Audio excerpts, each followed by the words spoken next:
pour partir la journée du bon pied. Au 98.5 Montréal, vous écoutez L'Agacé le matin. Cette année, il y a un ralentissement économique. Donc, les fabricants de véhicules électriques ne pensent pas atteindre leur cible. Moi, je trouve que c'est un pari là, qui est un risque calculé. Mehran Ebrahimi. Les pilotes se sont rendus compte que l'acceptabilité sociale pour répondre à l'ensemble de leurs demandes est très faible. Ça aurait été quand même très grave si on allait vers cette grève-là. A AK-47 style rifle with a scope, an agent that jumps one hole ahead of time to where the president was at. And he was able to spot this rifle barrel sticking out of the fence. Voici Patrick Lagacé. Lundi, le 16 septembre 2024. Merci d'être là. Vous pouvez nous écrire en direct au 985. Je commence par une météo aujourd'hui. Demain, des superbes journées. Soleil, pas de nuages, 28 degrés. 32, 33 à l'Humidex. Mercredi et jeudi, un peu de nuages. Après, retour du soleil. Et je regarde les prévisions à long terme. Là, pas trop de météo, de mauvaise météo pour encore un bon bout de temps. Commençons avec ces deux élections partielles au Canada aujourd'hui. Dans Winnipeg, d'abord, Château-Fort, néo-démocrate qui est menacé par Pierre Poilievre. Et dans La Salle-et-Mort-Verdun, à Montréal, c'est un Château-Fort libéral qui est menacé, cette fois-ci par le Bloc québécois. Dans les deux cas, ce qui est clair, c'est que les libéraux ne sont pas dans le match et l'angle conservateur est intéressant dans les deux comtés pour des raisons différentes. À Winnipeg, on voit la force d'attraction de Pierre Poilievre. Il risque de gagner ce soir un comté orange, un côté NPD de gauche. Donc, ça donne une idée du fait que le Parti conservateur du Canada ratisse très, très large depuis que Pierre Poilievre a le momentum comme ça. Mais les conservateurs, par contre, sont pas dans la course à Montréal, pas du tout. Là, c'est le Bloc qui serait en avance selon les plus récents sondages et ça donne une idée du fait que le Québec, par rapport à Pierre Poilievre, est encore une sorte de société distincte, si on veut. M. Poilievre fait de meilleurs scores dans les sondages au Québec que ses plus récents prédécesseurs, mais réussit pas quand même à faire une vraie percée. Le Québec qui est à peu près la seule province où Pierre Poilievre ne domine pas. Pourquoi? Écoutez, votre théorie est aussi bonne que la mienne et le contexte d'une campagne électorale pourrait tout faire basculer. Moi, je suis ouvert à tous les scénarios. Mais ce qui est clair, c'est que le Québec résiste au charme de Pierre Poilievre. Bien hâte de voir les résultats ce soir. Ce qui est aussi évident, là, c'est que M. Poilievre l'a encore dit, il est prêt à faire tomber le gouvernement Trudeau, qui est minoritaire. Encore faut-il qu'il trouve un partenaire de danse, parce que le Bloc ou le NPD ne semblent pas avoir le goût de partir en élection. Un mot sur le bras de fer entre le gouvernement du Québec et la FIC, le grand syndicat des infirmières. Il y a un conciliateur dans le dossier qui a soumis une proposition d'entente à soumettre aux membres. C'est un développement qui est assez important. Là, c'est survenu en fin de semaine dernière. Important parce que ça fait plus de 500 jours que les syndiqués de la FIC, qui sont 80 000, n'ont pas de contrat de travail. Ça pourrit beaucoup de choses dans le climat de travail, dans les hôpitaux, un peu partout où on retrouve des syndiqués de la FIC. Et là, il y a peut-être un déblocage. Ce qu'on sait, c'est que la FIC va soumettre cette entente-là à ses instances syndicales, donc plus de détails prochainement. Mais on sait que la FIC était rendue aux moyens de pression. Jeudi va peut-être commencer une ronde de moyens de pression. Par exemple, on n'accepte pas de temps supplémentaire. Ça peut avoir un effet assez grave, assez important dans les hôpitaux et ailleurs. Au cœur du litige, je le rappelle, c'est la mobilité. L'employeur veut pouvoir déplacer les infirmières d'une unité à l'autre, d'un hôpital à l'autre. Je vous épargne les détails, là, c'est assez compliqué. Mais le syndicat a peur que les infirmières soient utilisées partout, sans restriction, sans jugement. Quand je dis sans jugement, ça s'est vu dans le passé. Des infirmières, par exemple, à qui on impose du temps supplémentaire obligatoire, c'est légal, mais c'est, disons, un peu dangereux pour les patients quand l'infirmière qui doit vous faire une perfusion, par exemple, ça fait 12-13 heures qu'elle travaille. C'est un peu plus fatigué, une infirmière, dans ce temps-là, que quand elle est dans son quart de travail de 8 heures. Québec se fait rassurant dans ce contexte-là. On jure qu'il n'y aura pas d'exagération dans ces déplacements-là, mais c'est ça qui achoppe. Donc, peut-être que ça va se régler. La proposition du conciliateur, je le rappelle, va être étudiée par les syndicats membres de la FIC, semble-t-il, dès aujourd'hui. Autre conflit de travail qui s'est réglé en fin de semaine, c'est celui d'Air Canada. Air Canada et ses pilotes étaient en négociation. On se dirigeait là, vers une date butoir mercredi. Dans 2 jours, il allait y avoir des vols annulés. Ça allait être le bordel pour beaucoup de gens. Il n'y aura donc pas de lockout, pas de grève, parce qu'il y a une entente de principe. Reste à voir si ça va être approuvé par les 5200 pilotes. Mais on parle de hausse rétroactive de 26 % et après ça, pour 2024, 25-26, des hausses de 4 % par année. Total, on est dans les eaux de 42 %. C'est un soulagement, bien sûr, pour les passagers. Il y avait d'autres options pour se rendre à destination, pour revenir au pays. Il y avait des indemnisations de la part d'Air Canada, c'est vrai. Mais, il faut le voir, là, si les avions d'Air Canada avaient cessé de voler, le bordel, les désagréments, ça aurait été majeur pour des milliers de personnes. Et là-dessus, j'attire votre attention sur une analyse qui a été publiée dans le journal Le Soleil en fin de semaine, sous la plume de Yvon Laprade, journaliste économique, qui explique qu'un pilote expérimenté d'Air Canada gagne 350 000 $ canadiens. Et oui, le spin du syndicat, là, c'est que les pilotes juniors faisaient, dans l'ancienne convention, 60 000 $ par année. Et aux États-Unis, les conditions sont bien meilleures pour des pilotes d'expérience, 680 000 $ canadiens, donc toujours en vertu de l'ancienne convention collective, 2 fois plus. Mais le journaliste Laprade rappelle une couple de faits importants. Air Canada a toujours été favorisé d'une façon ou d'une autre par Ottawa, par le gouvernement fédéral. D'abord, on lui permet d'être un quasi-monopole. Ensuite, Ottawa a toujours volé historiquement au secours d'Air Canada quand ça allait mal. En pandémie, par exemple, Ottawa a injecté 500 millions de dollars dans le capital d'Air Canada sans conditions restrictives. Air Transat, le transporteur québécois, lui, a fait des demandes pour avoir de l'aide.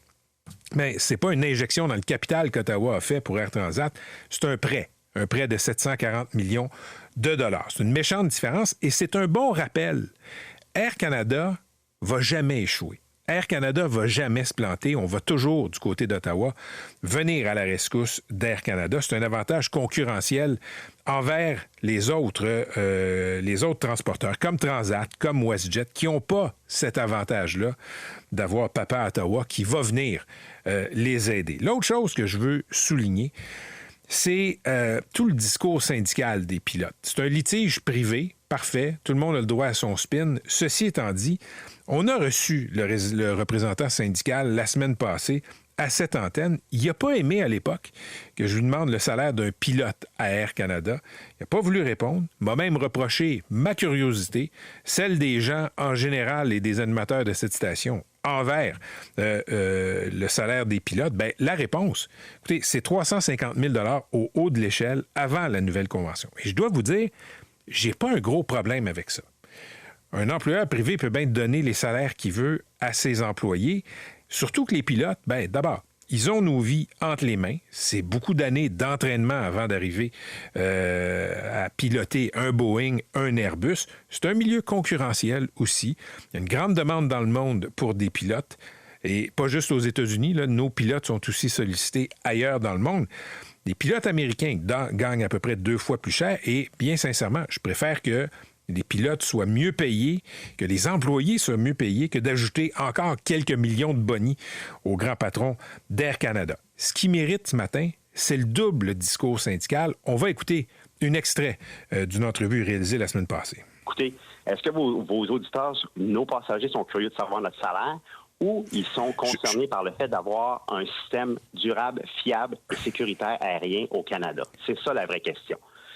Ça, c'est ça qu'on veut. Ça passe par une convention collective qui va aider nos pilotes. Okay, mais... On a des pilotes actuellement qui doivent cumuler 2 emplois. Alors, nous, on croit fortement qu'avec des augmentations salariales, bien, ils n'auront plus besoin de faire ça. C'était le représentant syndical des pilotes d'Air Canada, Hugo Desrochers, vendredi dernier. Et il a parlé des jeunes pilotes, les pilotes juniors, qui doivent, selon lui, selon le discours syndical, cumuler 2 emplois pour arriver. On parle de salaire de 60 000 $ par année. Parfait. Qu'est-ce que je lis ce matin dans les journaux, alors qu'on parle de cette entente entre Air Canada et le syndicat des pilotes. Je dis que les pilotes vont recevoir des bonis de signature. C'est pas inhabituel. Parfait. 20 000 $ pour les pilotes les plus juniors, les moins expérimentés. Jusqu'à 85 000 $ pour les pilotes les plus expérimentés. Ça devrait pas être le contraire? Si tu me spins pendant la négociation que tes jeunes pilotes arrivent pas, qui ont besoin d'une deuxième job, comment ça se fait que dans l'attribution des bonis, c'est 20 000 $ pour les plus jeunes et 85 000 pour les plus anciens qui gagnent déjà 350 000, qui vont, si mes calculs sont à peu près bons, en gagner 450 000. Voyez, c'est toute l'hypocrisie du discours syndical ici. Quand vous êtes en bas de l'échelle, quand vous êtes parmi les plus juniors, quand il y a des négos dans un syndicat avec l'employeur, c'est toujours les plus jeunes qui casquent. Fait que, publiquement, tu te bats, tu veux me faire pleurer en me disant ils sont à 60 000 $ par année, ils ont besoin de 2 jobs, mais quand tu arrives pour diviser la tarte des bonis, par exemple, là, on s'en fout que tu étais parmi ceux qui n'arrivent pas, ceux qui devaient avoir une deuxième job. On va te donner le boni le plus petit. Et là, vous allez me dire, c'est comme ça que ça marche dans les syndicats. Oui, c'est comme ça que ça marche dans les syndicats, je le sais, mais c'est ça que je dénonce aussi. Publiquement, tu te sers de ces jeunes-là en me disant, sont mal payés, ont besoin d'une deuxième job. Quand tu arrives pour distribuer les bonis, par exemple, on va faire comme le boss fait, on va moins bien les payer que les plus vieux. Bref, bonne chance aux gens d'Air Canada. J'espère qu'il n'y aura pas de grève. J'espère que les pilotes vont accepter cette entente-là. Mais quand même, il y a quand même un goût amer quant à la stratégie syndicale qui a été prônée par les pilotes d'Air Canada d'utiliser les plus jeunes et de les larguer après ça. Ah ouais, débarque de l'avion avec un petit parachute qui est beaucoup moins gros que celui des pilotes plus expérimentés. On va parler des États-Unis. Ça brasse toujours autant en politique américaine. Et il y a Donald Trump qui a été, semble-t-il, la cible d'une tentative d'assassinat hier en Floride. Vous avez entendu tantôt, peut-être en ouverture de bloc, là, les explications de la police américaine, des Secret Service. Il y a quelqu'un, semble-t-il, de l'équipe de protection de M. Trump qui a vu dans les buissons quelqu'un qui était couché là avec une arme. Ça a permis de l'appréhender et le profil de cet homme-là qui n'a pas blessé M. Trump, là, cet homme-là qui s'appelle Wesley Root, qui a un parcours, disons, un petit peu en dents de scie dans la vie, a déménagé souvent, a tenté plusieurs expériences de travail, tenait des propos sur les réseaux sociaux à propos de l'Ukraine, qui était, bon, il appuie l'Ukraine, parfait, pas de problème avec ça, mais il appuyait bizarrement l'Ukraine de façon bizarre, échevelée, voulait recruter des combattants afghans pour aller en Ukraine, etc., etc. Donc, un type un peu bizarre. C'est lui qui a été arrêté dans le cas de la tentative présumée d'assassinat contre Trump, avait déjà été arrêté dans le passé, semble-t-il. Vous irez lire la chronique d'Yves Boisvert là-dessus. Résume bien le cas de ce type, Wesley Root, 58 ans, et aussi tout le climat de violence politique aux États-Unis, historiquement et ces jours-ci. Je reste sur le sujet de Trump parce que l'autre sujet qui a retenu l'attention depuis quelques jours, on vous en avait parlé la semaine passée, ça dure depuis une dizaine de jours, c'est cette fausseté. Selon laquelle, là, en Ohio, il y a tellement de migrants haïtiens que les résidents constateraient que leurs chiens et leurs chats disparaissent, se feraient manger par les migrants affamés. C'est pas vrai. C'est une invention. Ça a donné lieu à des centaines de blagues, souvent très drôles, après le débat, quand Trump a répété cette fausseté la semaine passée. Et même si l'histoire a été démontée, ben cette histoire-là, cette fausseté-là, veut pas mourir. Vous avez le maire de Springfield, en Ontario, qui dit, en Ohio, pardon, qui dit que c'est faux, que c'est une invention. Le gouverneur de l'Ohio qui dit que c'est faux, lui aussi, qui est obligé de dire les migrants haïtiens mangent pas les animaux domestiques. Il n'y a aucun cas recensé qui prouve ça. Le gouverneur a toujours dit les migrants qui sont, pour la plupart, là, dans cet État-là de l'Ohio, sont là légalement, ils travaillent fort, ils font des jobs nécessaires. C'est vrai que leur arrivée a causé des problèmes de pression sur les services de santé, sur le logement, sur l'école. Tout ça est vrai, mais il dit, écoutez, ces gens-là font des jobs nécessaires. Ce gouverneur-là, c'est un républicain modéré qui appuie Trump en passant. L'histoire naît d'une femme qui a fait une publication pas fondée. Elle a spéculé à voix haute sur le fait que, écoutez, je connais quelqu'un qui connaît quelqu'un qui connaît quelqu'un qui s'est peut-être fait manger son animal domestique par un migrant. Elle est sortie publiquement, elle s'est rétractée, elle a offert des excuses, elle regrette. Mais c'est pas grave. Les Trumpistes continuent à faire vivre cette fausseté-là pour faire des gains politiques. Pourquoi? Il y a un réel enjeu de problèmes sociaux aux États-Unis qui sont créés par des migrants, bien souvent illégaux. C'est vrai. Mais là, les Trumpistes, on le sait, essaient depuis très longtemps de faire passer les migrants pour des tueurs, des abuseurs, des violeurs. On monte en épingle certains faits divers. C'est la recette depuis des années, depuis avant même que Trump devienne président. Rappelez-vous quand il disait que les Mexicains qui étaient aux États-Unis, c'était des bandits, c'était des violeurs. L'idée, c'est de prouver que les démocrates sont trop permissifs en matière d'immigration. L'idée, c'est de prouver que les démocrates de M. Biden, de Mme Harris, se fichent des Américains moyens, laissent les Américains se faire abuser par des migrants. Et à CNN, en fin de semaine, il y a eu une entrevue absolument extraordinaire. J.D. Vance, qui est le co-listier de M. Trump, co-listier républicain, s'est même pas caché d'inventer des histoires du genre. Il a déclaré à CNN que, écoutez, si les médias américains ignorent les bouleversements provoqués par l'arrivée de migrants dans la ville de Springfield, en Ohio, ben, je cite là, si je dois créer des histoires pour que les médias s'intéressent aux souffrances des Américains, alors c'est ce que je vais faire. Vous avez ici le co-listier de M. Trump qui veut devenir vice-président des États-Unis, qui admet qu'il invente des histoires, qu'il crée des histoires. Donc, Trump et ses acolytes, ils savent que c'est faux. L'histoire des chats et des chiens mangés par des Haïtiens, ils le savent, mais ils continuent d'amplifier cette histoire-là. Je reviens au pays. Nordvolt, faut poser la question. Et je la pose, est-ce que Nordvolt est sur le bord de la faillite? Parce que les informations qui nous viennent de Suède sont assez inquiétantes. On le sait, là, depuis quelques mois, il y avait une revue stratégique des opérations chez le géant suédois.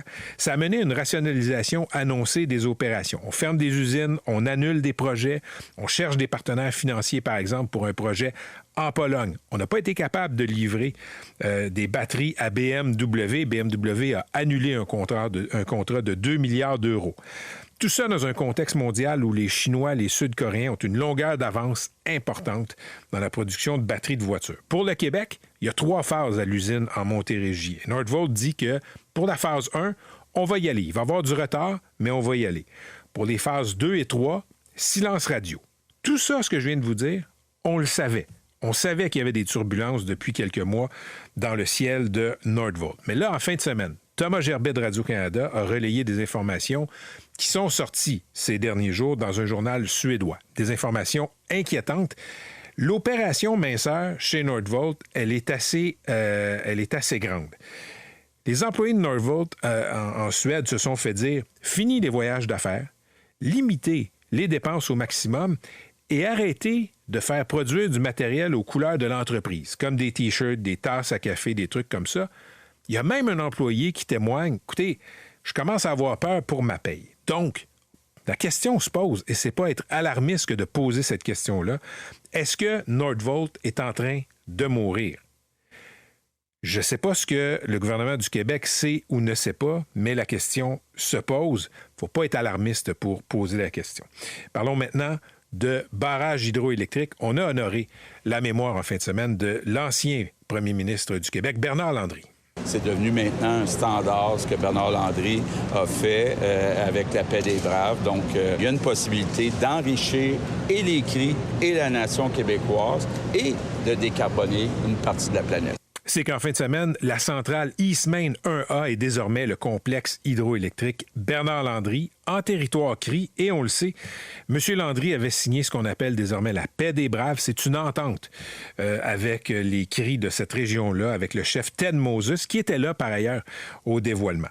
Ça a mené à cette entente entre Hydro-Québec et les CRI, une entente juste qui est saluée à ce jour par les CRI, et ça pose toute la question des relations entre le gouvernement du Québec et Hydro-Québec et les communautés autochtones. Je rappelle que la semaine passée, il y a Ghislain Picard de l'Assemblée des Premières Nations du Québec et du Labrador qui a demandé à ce que tout le développement hydroélectrique à partir de maintenant et le développement éolien et autres se fasse en collaboration avec les Autochtones, avec les Inuits notamment. On demande même à ce qu'il y ait des places au conseil d'administration d'Hydro-Québec, des postes réservés aux Autochtones, etc. Le gouvernement du Québec, par la voix de M. Legault, n'est pas extrêmement ouvert à ces suggestions-là. M. Picard va être avec nous un peu plus tard à l'émission. 6h25, merci d'être là. Faites m'écrire 985, mon courriel, patrick@985fm.ca. Toujours bien informé. Au 98.5 Montréal. Voici Patrick Lagacé. Hier, le barrage et la centrale hydroélectrique East Main ont été désignés officiellement.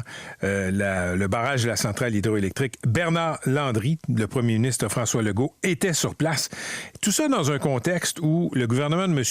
Legault veut se rapprocher des Premières Nations pour doubler la taille d'Hydro-Québec. Ça tombe bien parce que Ghislain Picard, le chef régional de l'Assemblée des Premières Nations pour le Québec et le Labrador, a des demandes qui touchent notamment Hydro-Québec. M. Picard est au bout du fil. Bonjour, M. Picard.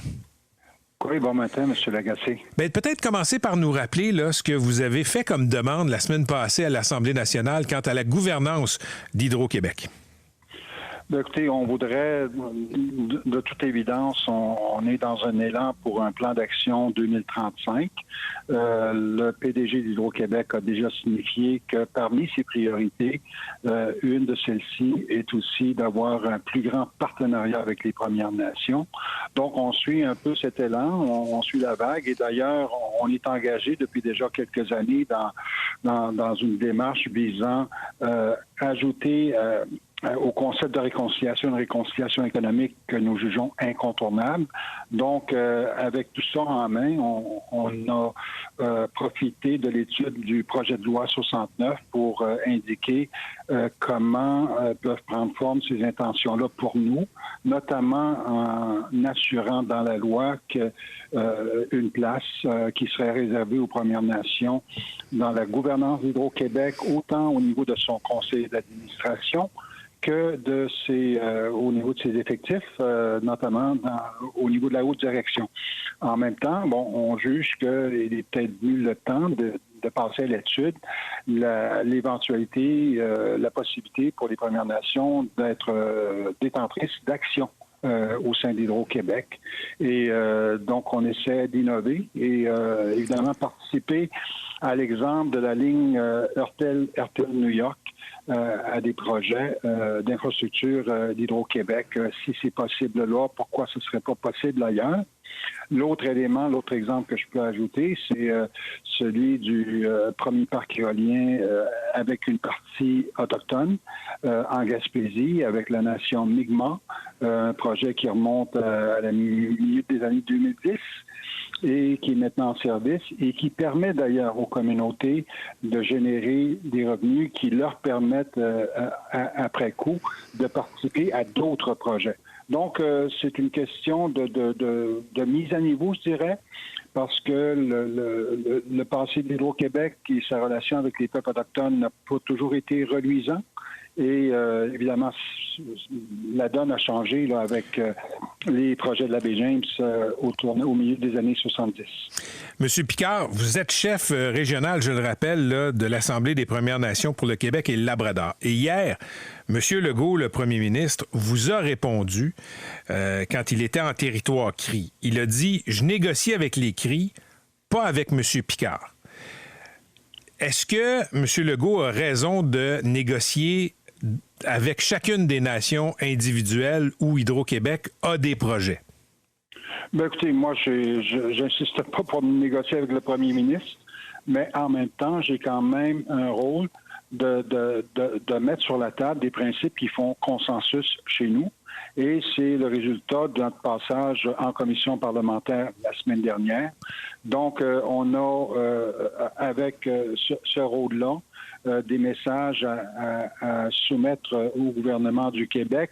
Et en même temps, ça ne nous empêche pas d'engager une société comme Hydro-Québec et faire avancer les principes qui ont déjà reçu l'aval de nos chefs. Donc, c'est ce que nous faisons.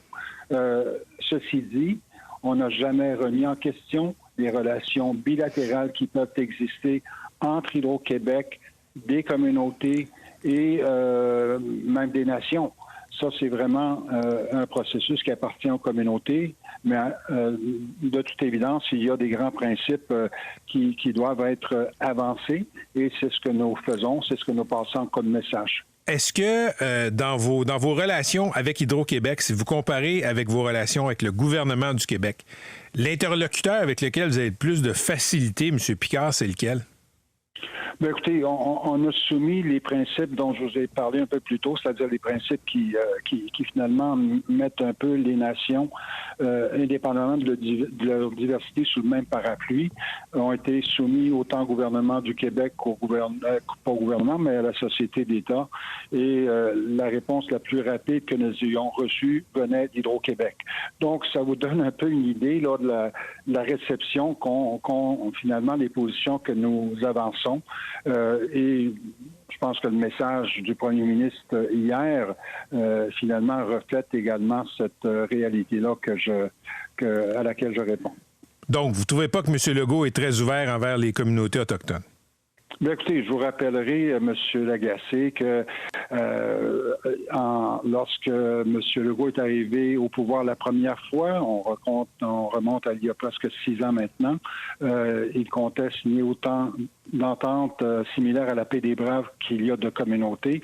Faisons le calcul aujourd'hui sur le nombre d'ententes qui a été signées. Il a réitéré le même message il y a à peine quelques semaines.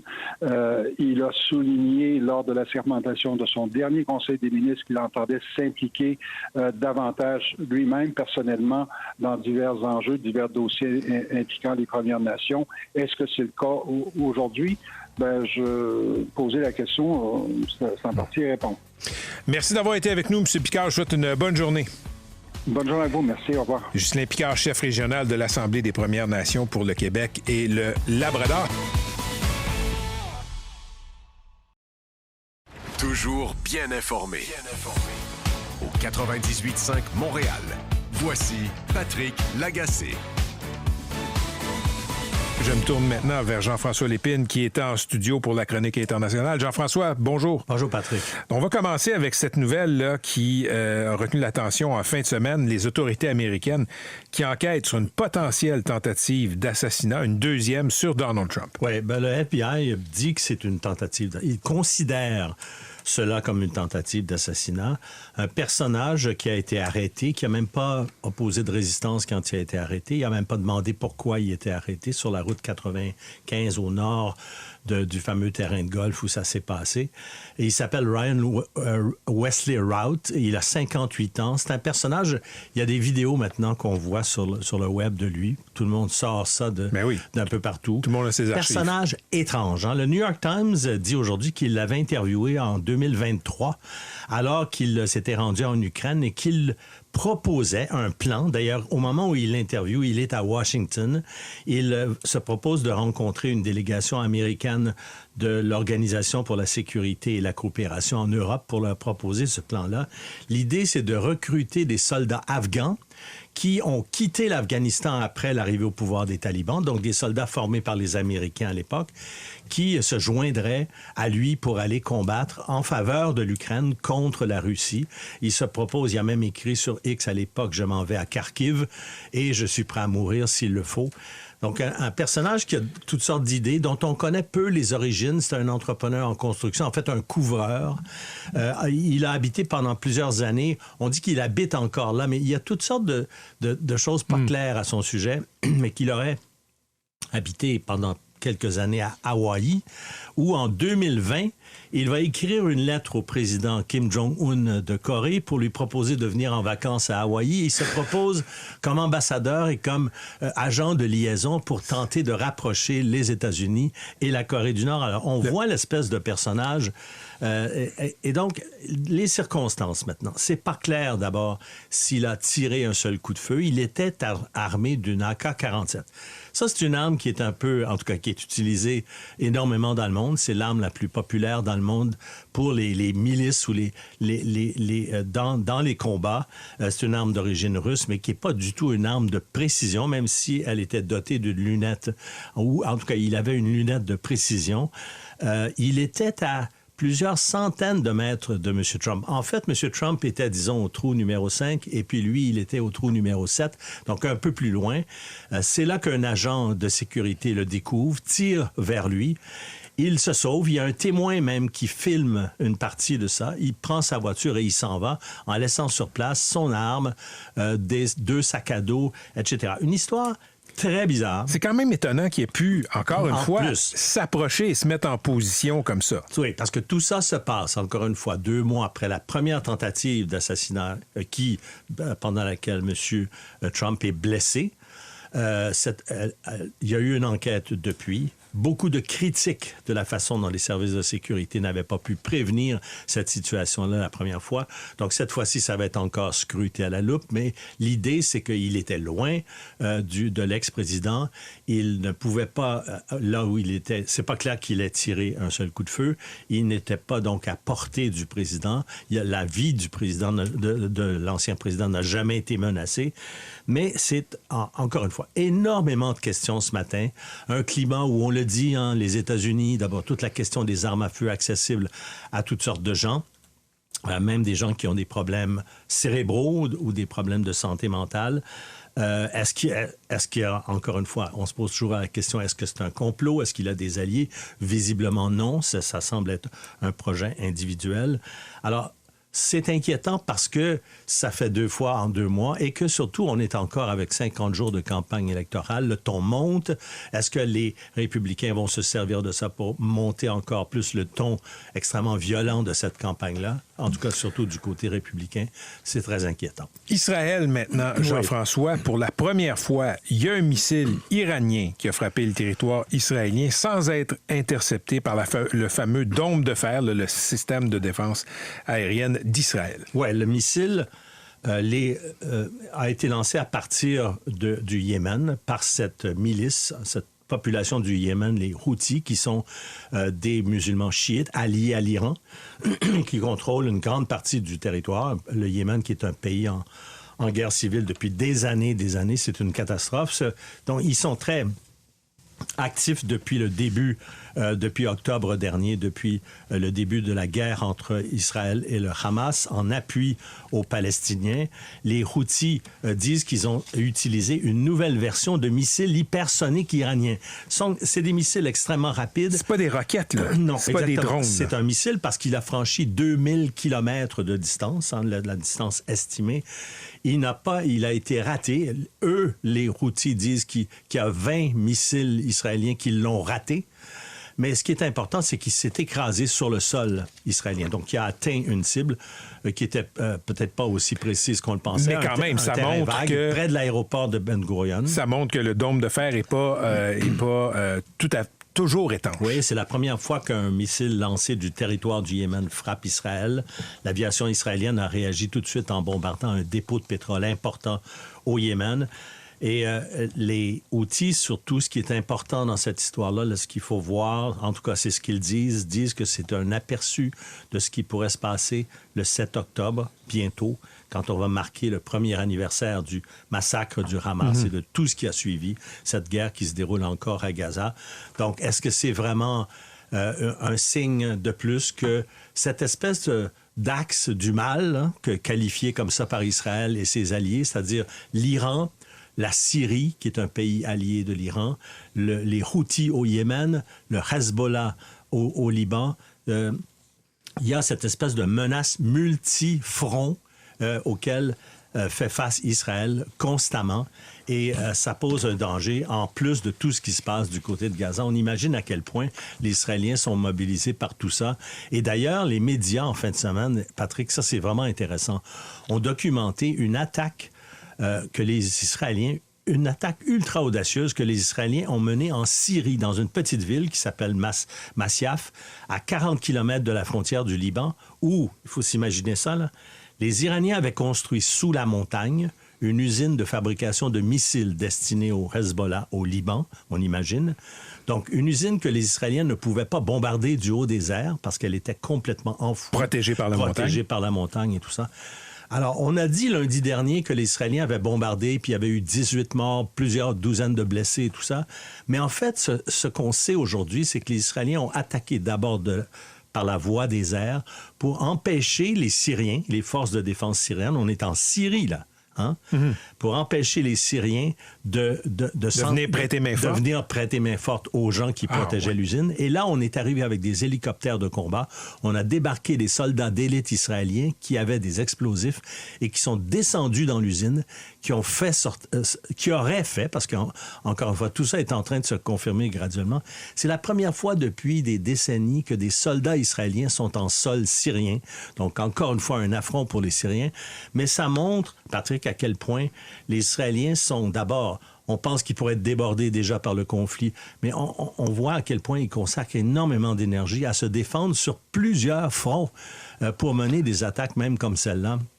Et c'est donc un reflet là, de cette situation extrêmement difficile pour les forces armées israéliennes. Parlons un peu de Gaza, Jean-François. Il n'y a toujours pas de cessez-le-feu là, qui permettrait un répit dans la guerre, mais quelques développements je pense positifs. Il faut parler de ça parce qu'effectivement, il n'y a pas de cessez-le-feu, mais il y a eu, ça fait 12 jours que ça dure. On a complété, l'ONU en a parlé en fin de semaine, tout le monde, les organismes de santé aussi de Gaza. Il y a eu une réussite phénoménale d'une opération de vaccination de plus de 560 000 enfants de moins de 10 ans à Gaza parce que, étant donné les conditions sanitaires horribles à Gaza, la polio, cette maladie virale, est revenue. On a découvert un cas il y a à peu près un mois, un premier cas d'un enfant de 10 mois. Et quand on a vu arriver ça, même les Israéliens ont eu peur que la polio reprenne du terrain un peu partout dans la région. Donc, les Israéliens ont permis, malgré que les combats se déroulaient à travers tout ça, cette opération massive, c'est une vaccination par voie orale ou buccale, mais quand même, l'opération a été complètement complété en commençant par le centre, ensuite le sud de Gaza et finalement le nord en 12 jours. Donc, c'est un succès et ça permet à l'ONU et aux gens qui s'occupent d'aider les Palestiniens de dire si Israël ne bloquait pas le territoire, si Israël laissait passer les camions d'aide humanitaire et alimentaire à Gaza, évité ça. On aurait peut-être évité ça, mais surtout, c'est que ces opérations pourraient se dérouler un peu comme s'est déroulée cette opération sanitaire de vaccination. Donc, est-ce que c'est encore une fois laisser entendre qu'Israël bloque de façon volontaire l'aide à Gaza? Une autre chose positive en fin de semaine, c'est qu'il y a des premiers camions apportant des fruits frais qui sont arrivés sur le territoire de Gaza. Ça montre à quel point ces gens-là sont dépourvus des fruits après des mois en vivant une situation alimentaire qui est catastrophique. Merci Jean-François. On va se retrouver vendredi. Tout à fait. Prochain sujet, on va parler de sécurité routière à Montréal. Il y a une chronique de Maxime Bergeron dans la presse aujourd'hui. Le titre dit tout. Ticket en chute libre des policiers du SPVM inquiets. Ce qui est arrivé, c'est qu'entre 2018 et 2023, la quantité de contraventions remises pour des excès de vitesse et d'autres infractions en mouvement à des automobilistes a chuté de 40 %. C'est passé de 420 000 à 250 000. Même genre de chute, en fait, plus importante pour ce qui est des constats distribués aux piétons et aux cyclistes. Dégringolade de 61 % en 5 ans. Il y a des policiers du SPVM qui sont inquiets. D'une part, tout ça survient là dans un contexte où il y a plus d'accidents graves, plus de morts, plus de blessés graves dans des accidents de la route à Montréal. Yves Franqueur est le président de la Fraternité des policiers de Montréal. Monsieur Franqueur, bonjour. Bon matin. Qu'est-ce qui s'est passé pour qu'il y ait une si grande baisse des constats d'infraction distribués à Montréal aux automobilistes, aux piétons et aux cyclistes en 5 ans? Bien, ça se résume malheureusement à un manque d'effectifs. 2018, la direction du service de police n'étant pas capable d'embaucher, a décidé de dissoudre les escouades régionales pour les répartir dans les postes, croyant que, compte tenu du peu d'effectifs, ça aurait un plus grand impact pour traiter les problématiques locales. Par contre, ce qu'on a réalisé, est arrivé la pandémie, là, je vous le cache pas, l'article en fait un peu référence, mais les gens ont la mèche courte sur la route. Demeurant en ville, vous le savez, il y a des comptes partout. Les problèmes d'effectifs se font sentir partout. Tu sais, quand des policiers sont obligés de remplacer des brigadiers scolaires, puis on s'entend, les traverses scolaires, on remplace les traverses prioritaires. C'est aussi la sécurité de nos enfants. Donc, c'est une roue qui tourne. Les conditions des brigadiers scolaires à Montréal sont beaucoup moindres que dans d'autres municipalités. Donc, ils ne sont pas capables d'embaucher des brigadiers scolaires. Nos policiers qui devraient faire de la sécurité routière autour des écoles, autour des lieux publics, contrôler la vitesse sur des artères, ne peuvent pas le faire à cause de la gestion des brigadiers scolaires, entre autres, et compte tenu du fait qu'ils sont pas assez nombreux.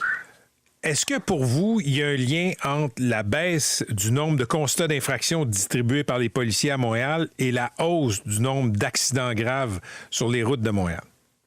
Bien, c'est certain. Quand on met tout ça ensemble, ça fait un méchant cocktail. Le fait que les gens on la mèche beaucoup plus courte parce qu'ils sont pris dans le trafic. La signalisation est déficiente à peu près partout. Les gens, sur le plateau Montréal, il y a des rues fermées, les gens ne le savent même pas, puis c'est obligé de faire un U-turn puis revenir sur un sens inverse. Donc, quand on met tout ça ensemble, c'est certain. Puis moi, je suis encore plus inquiet. J'étais à l'extérieur, pour pas dire dans le bois, en fin de semaine. J'ai un massage hier soir. Il y avait une embauche de 25 policiers prévue ce jeudi en septembre, au lieu de 32, parce qu'on n'est pas capable d'embaucher plus. Et j'avais un message qui me disait que le contingent de cette semaine est annulé. Présentement, il manque au moins 200 policiers sur la route à Montréal présentement. Nos gens travaillent fort. Je ne vous cache pas qu'il y a du temps supplémentaire. Nos gens en ont ras-le-bol du temps supplémentaire. Et on est en train de perdre le contrôle un petit peu partout. La plupart des services de la ville, compte tenu que la ville se dirige, selon mes informations, vers un important déficit budgétaire en fin d'année, les embauches ont été coupées partout. J'ai vérifié il y a quelques semaines, c'était pas le cas au service de police, mais là, avec l'information que j'ai eue hier soir, je vous avoue que je suis très inquiet ce matin. Il y a combien de policiers à Montréal, M. Francaire? Présentement, à peu près 4500. 4500 policiers, et je lisais dans le texte de Maxime Bergeron dans la presse, là, l'escouade qui a été démantelée, l'escouade de sécurité routière, c'est 80 patrouilleurs experts. Il me semble que sur 5400 policiers, le service pourrait s'arranger pour trouver 80 policiers qui font de la sécurité routière là, leur principale occupation, non? Écoutez, présentement, il en manque partout. Moi, je ne veux pas inquiéter la population inutilement, là, mais on a des escouades là, on a juste avec quelques effectifs, on pourrait résoudre, juste avec quelques effectifs supplémentaires, on pourrait résoudre des enquêtes là, majeures, mais malgré le bon vouloir de la direction du service de police, c'est malheureusement comme ça partout présentement. Il y a de l'insécurité publique grandit, que ce soit dans le village, dans le métro, et on n'a pas la capacité d'assurer une présence. Et l'avantage qu'on avait auparavant, quand les gens étaient, ça faisait une force imposante. Prenez des choses, il était environ 130 au lieu de 80. Il était réparti dans une région, donc pour une problématique particulière, dans un quartier particulier, que ce soit autour des écoles ou quoi que ce soit, on pouvait affecter 2 ou 3 agents pendant quelques jours. Il fallait lancer un message dissuasif aux gens qui ne respectaient pas effectivement la circulation, de la sécurité des piétons, des cyclistes. Et présentement, on n'est plus capable de faire ça. C'est inquiétant. Merci beaucoup d'avoir été avec nous, M. Francaire. Bonne journée. Merci à vous. Bonne journée. Au revoir.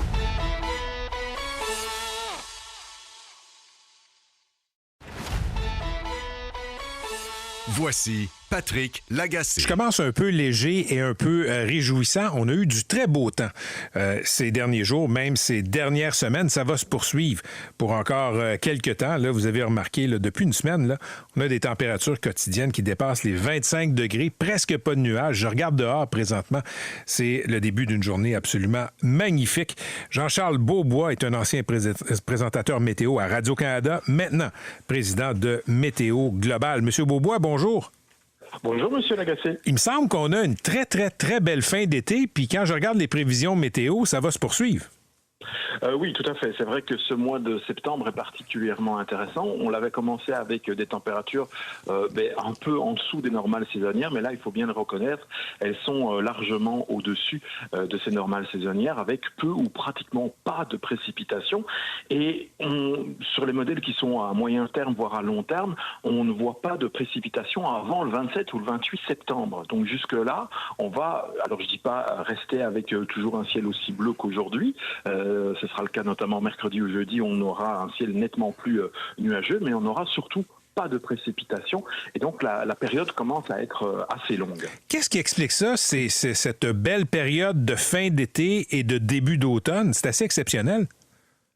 C'est exceptionnel, oui et non. C'est-à-dire qu'on a un gros anticyclone qui est donc un anticyclone, c'est vraiment une masse d'air assez stable avec des pressions élevées qui nous garantissent ce type de temps. On a un gros anticyclone qui est vraiment centré sur le Québec. Son centre, très exactement pour l'instant, est plus ou moins sur la côte nord. Il a tendance à descendre vraiment lentement vers l'Estrie, mais il se déplace tellement lentement et il nous protège en fait de toutes les perturbations et de toutes les zones de pluie qui tournent un peu autour de lui, plus au sud notamment, et même sur l'est, sur l'océan. Et donc on est, je ne vais pas dire tout à fait dans une situation de blocage, parce que c'est pas tout à fait vrai, mais ce type de phénomène arrive, et donc c'est vrai que il nous garantit comme ça une relativement longue période de temps sec, et surtout avec des températures, parce qu'aujourd'hui on va par exemple avoir 29 degrés, autour de 29 degrés pour la grande région de Montréal.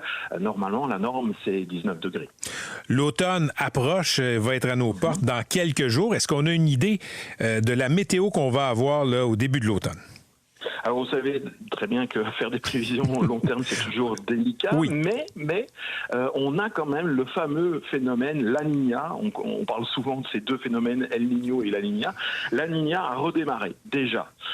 Et donc, ça nous garantit, je dirais, un automne et un début d'hiver, probablement avec des températures qui vont rester légèrement, voire de façon significative au-dessus des normales de saison, et aussi avec des précipitations. La neige, on n'est pas près de la voir, quoi. C'est certain, avec ce phénomène-là qui s'installe, qui, selon les modèles internationaux, serait déjà assez fort. Et donc, c'est sûr que ça a une influence sur notre climat ici au Québec particulièrement. Et donc, ça nous permet de croire que ça va être vraiment un automne plutôt doux, plutôt qu'un automne froid. On se croise les doigts pour que les prévisions soient justes. Merci pour ces précisions, M. Beaubois. Bonne journée. Bonne journée à vous aussi. Au revoir. Salut, à la prochaine. Jean-Charles Beaubois, président de Météo Global.